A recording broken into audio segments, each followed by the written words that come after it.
Hey everybody, third graders, how's it going? Uh, Today for the math lesson, we're going to go over fractions. So we're going to go over vocabulary in fractions, and we're going to go over some examples in fractions and some examples in real life for fractions that we do every day, and sometimes we don't realize we're doing them. So what I want you to do is you can put this on pause for a moment, or depending on how much time you got, is get a paper and pencil. And if you don't have a pencil, whatever kind of writing utensil you can use, grab it. I know Mr. Bryan always says pencils for math so you can erase your mistakes, but in these times right now, whatever we have is what we have. So we will work through all of this ourselves, each of us trying to do this together to make it come together and work for us all so we can progress in our understanding of some math concepts.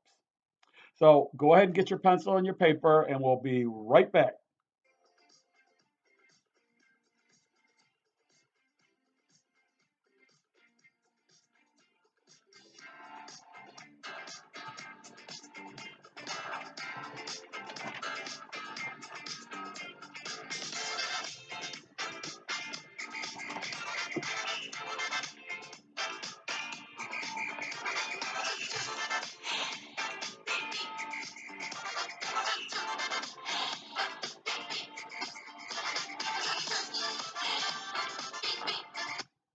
All right, everyone. I hope that we're prepared now.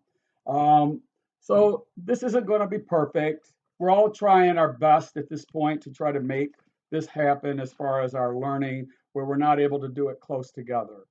So I really miss all of you guys. I will tell you that I miss all the bunch kids.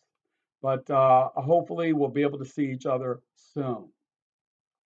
So what I need to do is I need to ask you, have you ever had to share something such as a candy bar with a friend or a family member, and you wanted it to be an equal, so it's fair for everybody?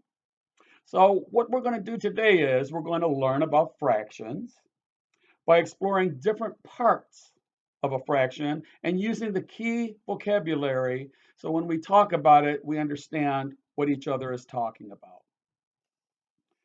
So the fraction, what a fraction is. A fraction is a part of a whole. It's if we have a whole pizza, there are different parts to it when it's been cut up into slices, for instance. So what I want to show you and remind you on, we just barely started going over this when all of this, what we're going through right now, has occurred. But there are the parts of a fraction. And if you're able to, with your writing utensil, please write this down. You can freeze the screen, pause it so you can do it, but I do want to explain to you why you are writing it down. There are the three parts. There are very two important parts, but what I want you to understand is the line that's between the two numbers that you see is called vinculum. Vinculum. Sorry about that.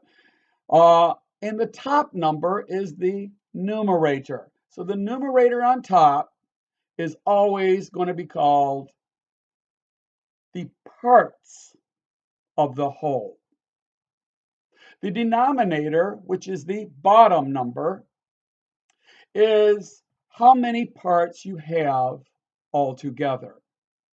So that's what we need to understand first and foremost about a fraction is its different parts and to understand what the vocabulary means. Again, the numerator is the specific parts you're talking about, and the denominator is the total amount of the parts.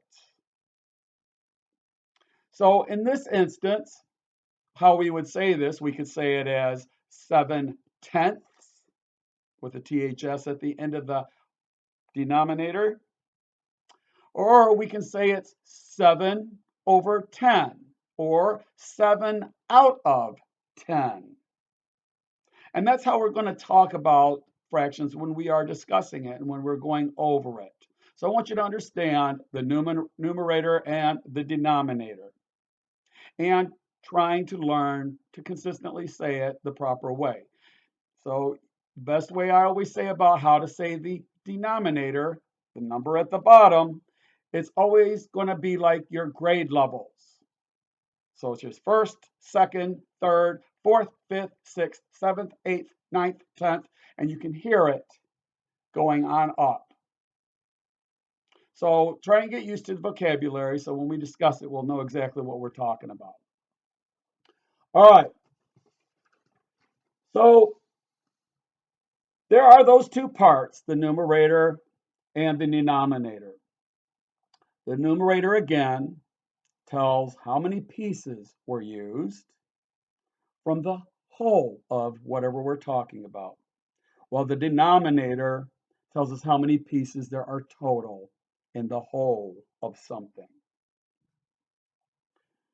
So I'm going to be going over this worksheet here in a moment, and I'm going to putting a link to it in Class Dojo.